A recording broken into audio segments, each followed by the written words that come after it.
Welcome to the We Can Fix Climate Change podcast, where we bring the stories featured in our weekly Substack newsletter to life. In today's episode, we'll cover collaboration between UAE oil execs and COP28, the neglect of public transport by European governments, the benefits of e-bikes, and the various climate change impacts, such as record lows in Antarctic sea ice and wildfires affecting air quality.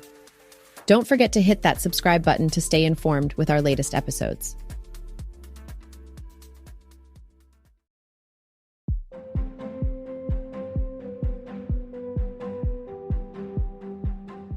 The fight against climate change on a global scale is largely dependent on the development of political will, as recent events have brought to light.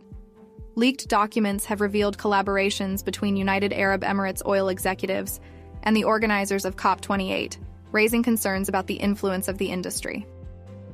Furthermore, certain nations such as the United States, China, and the United Kingdom were excluded by UN Secretary-General Antonio Guterres from speaking at the UN Climate Action Summit due to their poor climate credibility.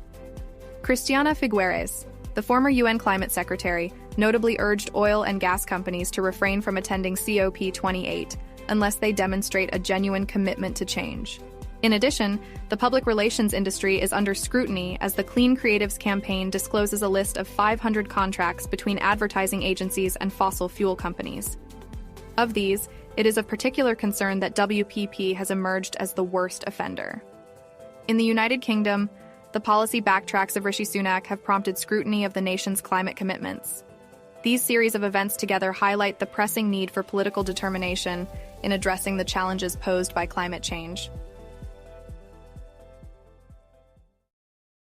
The urgency to transition to sustainable transportation in order to address climate change is currently at its peak. Regrettably, European governments are falling short in terms of providing adequate financial support to their rail and public transportation networks. Instead, they are directing funding towards the construction of motorways and roads.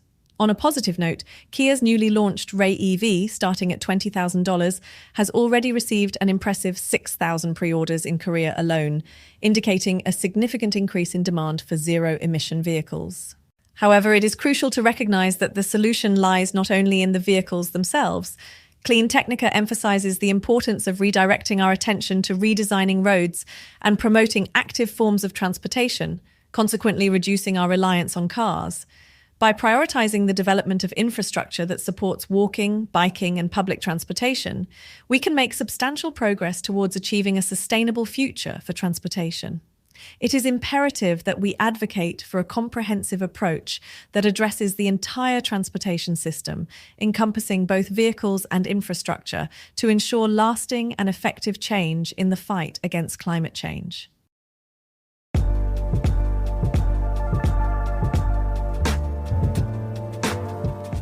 E-bikes have gained significant popularity, but not without encountering opposition from some cyclists and motorists. Nonetheless, an article from calbike.org asserts that e-bikes offer advantages to all individuals, irrespective of whether they personally ride them. A primary benefit of e-bikes lies in their ability to enhance safety for cyclists. By enabling riders to keep pace with traffic, e-bikes reduce the likelihood of collisions with cars. Moreover, these bikes assist cyclists in maneuvering uphill, thereby combating fatigue and decreasing the probability of accidents. Another advantage of e-bikes is their capacity to increase accessibility to cycling. Individuals with physical limitations can now partake in cycling activities thanks to e-bikes. Furthermore, residents living in hilly regions or individuals facing lengthy commutes can now opt for cycling, as e-bikes provide a less strenuous alternative. Additionally, e-bikes exhibit environmental benefits. These bikes operate with zero emissions, offering a potential remedy for reducing air pollution and combating climate change. Furthermore, e-bikes contribute to the reduction of car traffic, freeing up road space, and ultimately enhancing safety for all road users. Considering these points, the author expresses a belief in the positive impact of e-bikes and emphasizes the need to support their proliferation. E-bikes facilitate safer cycling experiences, increase accessibility to the activity, and foster an environmentally friendly mode of transportation. The decline in Antarctic sea ice has reached unprecedented levels, posing a significant threat to global ecosystems. Across California, the fishing industry grapples with the consequences of climate change. particularly as rising temperatures and droughts disrupt the salmon population. Additionally, London's mayor emphasises the urgency of addressing climate change to prevent the occurrence of scorching 45 degrees Celsius, 113 degrees Fahrenheit, days in the city's not-so-distant future. With ongoing wildfires wreaking havoc in various parts of the United States, NPR highlights a distressing outcome.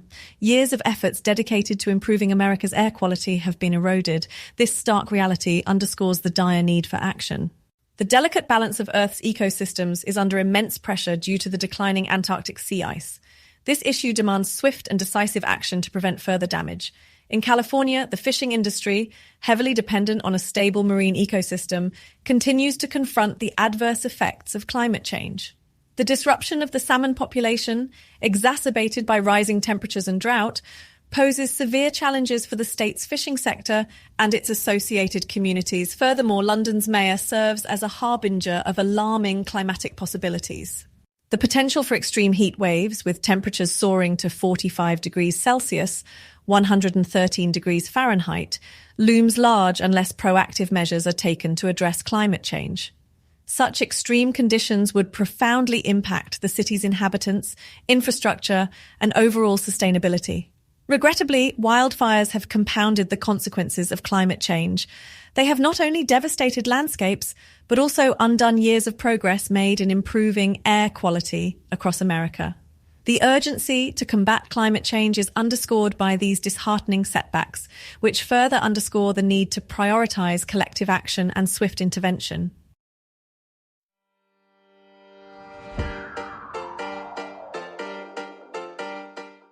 In today's episode, we discussed UAE oil executives collaborating with COP28, while UN excludes key nations, the importance of political action against climate change, the neglect of rail and public transport by European governments, the growing demand for zero-emission vehicles like the Kia Ray EV, advocating for redesigning roads for active transport, the benefits of e-bikes for cyclists, motorists, and the environment, and the concerning impacts of climate change, such as record-low Antarctic sea ice, the effects on California salmon, extreme heat warnings in London, and wildfires affecting air quality. Thank you for tuning in to the We Can Fix Climate Change podcast. As always, don't forget to subscribe, share this podcast with your friends, and visit all our social media channels. And consider checking out our newsletter with more stories and links at wecanfixclimatechange.substack.com. Links are, as always, in the description box. See you next week.